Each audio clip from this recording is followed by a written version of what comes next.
Ya, pemirsa, DPR membuka ruang untuk mengikuti putusan Mahkamah Konstitusi soal Undang-Undang Pilkada.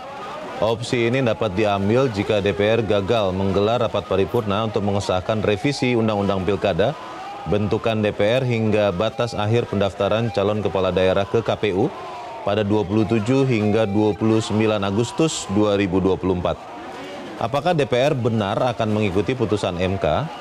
Atau mungkin akan ada operasi senyap untuk mengesahkan Undang-Undang Pilkada? Kita akan membahasnya bersama dengan analis politik Ray Rangkuti. Bang Ray, selamat sore. Sore, Bung. Ini kita sambil melihat unjuk rasa di seputaran gedung DPR MPR Jakarta, juga di beberapa kota besar, tadi di Bandung, ada beberapa kota lain di Makassar.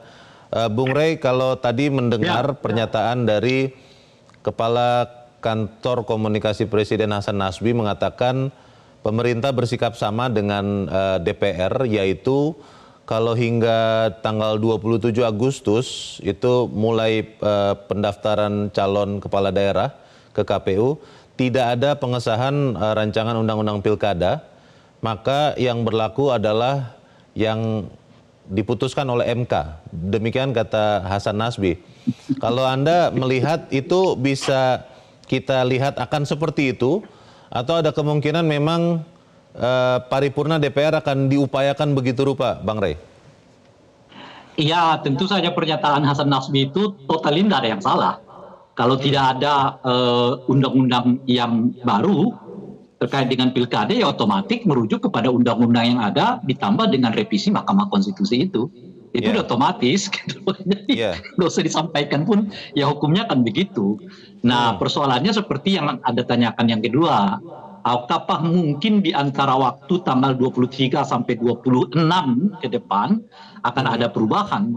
Sangat mungkin itu terjadi gitu. Caranya bagaimana, Bang Ray?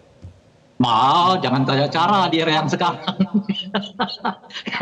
Itu kan soalnya salah satu aksi yang memicu aksi pada hari ini kan adalah soal cara yang dianggap nggak tepat itu kan. Bagaimana kok tiba-tiba dalam satu hari ya kan revisi balik sudah menyetujuinya dan tinggal besoknya langsung demo disahkan gitu. Itu semua ya itu tidak pakai cara yang semestinya gitu. Kalau Anda melihat sebetulnya tadi pagi siang ya, ketika tidak jadi paripurna pengesahan rancangan Undang-Undang Pilkada karena yang hadir disebut-sebut hanya 89 anggota DPR, apakah itu memang adalah efek dari aksi unjuk rasa yang dilakukan oleh segenap elemen masyarakat, atau memang ada sebagian anggota DPR yang mengambil sikap juga untuk tidak mengubah Undang-Undang Pilkada yang lama, Bang Ray? Saya kira dua-duanya ya. Jadi satu segi memang reaksi masyarakat sejak tadi malam itu yang begitu menggema, khususnya setelah tagar peringatan darurat itu menggema di jagat media sosial gitu ya.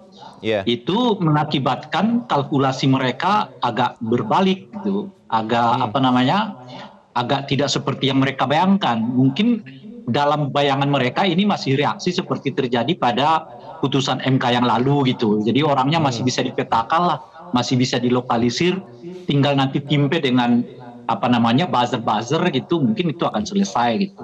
Nah, jadi cara mereka berpikir tuh begitu gitu. Padahal ada rentetan peristiwa yang begitu besar ya di mata masyarakat dengan sangat telanjang pasca putusan MK November 2023 yang lalu gitu loh. Nah, jadi itu yang mungkin di luar dugaan mereka gitu. Karena terakhir tentu masih ribut soal pohon beringin, tukang gergaji gitu ya. Lalu tiba-tiba yang sekarang tiba-tiba macam-macam. Nah, rentetan inilah yang menurut saya kurang diperhatikan mereka gitu. Itu pertama. Nah, yang kedua, memang kalau kita dilihat dari tiba-tiba banyak sekali anggota DPR yang istilahnya itu ya absen untuk hadir di dalam rapat paripurna, itu sih umumnya nggak masuk akal kita tuh. Kenapa gitu? Karena kalau ada instruksi praksi, apalagi ketua umum partai untuk menghadiri rapat paripurna, itu mereka ya akan meninggalkan kunker lah ya kan, kalau alasan Apapun resmi itu ya. DPR itu kan atau Iya. wakil ketua DPR itu kan karena banyak yang kunker gitu.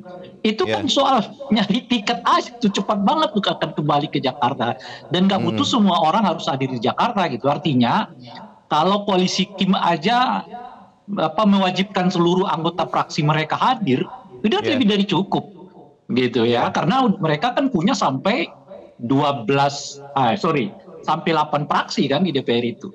Jadi kalau mereka saja mewajibkan supaya fraksi-fraksi anggota fraksi mereka setengah-setengah aja lah dari dari anggota fraksi Kim itu gitu yang tergabung dalam Kim itu datang selesai terpenuhi quorum karena quorum itu kan 50+1% kan gitu. Iya. Nah oleh karena itulah saya juga menduga bahwa sebetulnya ketidakhadiran itu juga semacam bentuk perlawanan sebahagian anggota DPR yang merasa bahwa cara-cara yang seperti ini sudah di luar bayangan mereka juga, di luar imajinasi dan di luar keinginan mereka gitu. Baik. Ini nggak bisa juga dilakukan karena menurut saya rapat balik yang tiba-tiba itu mungkin dilakukan tanpa sosialisasi dahulu terhadap anggota DPR yang lain gitu. Jadi ada keterkejutan juga di lingkaran mereka yang melihat kok bisa balik sebegitu cepat ya memutuskan satu perkara yang berhubungan dengan penetapan perundang-undangan gitu. Oke. Bang Rey, nanti kita akan lanjutkan lagi diskusi kita ini, tapi kita harus jeda dahulu dan pemirsa tetaplah bersama kami. Breaking News Metro TV kami lanjutkan sesaat lagi.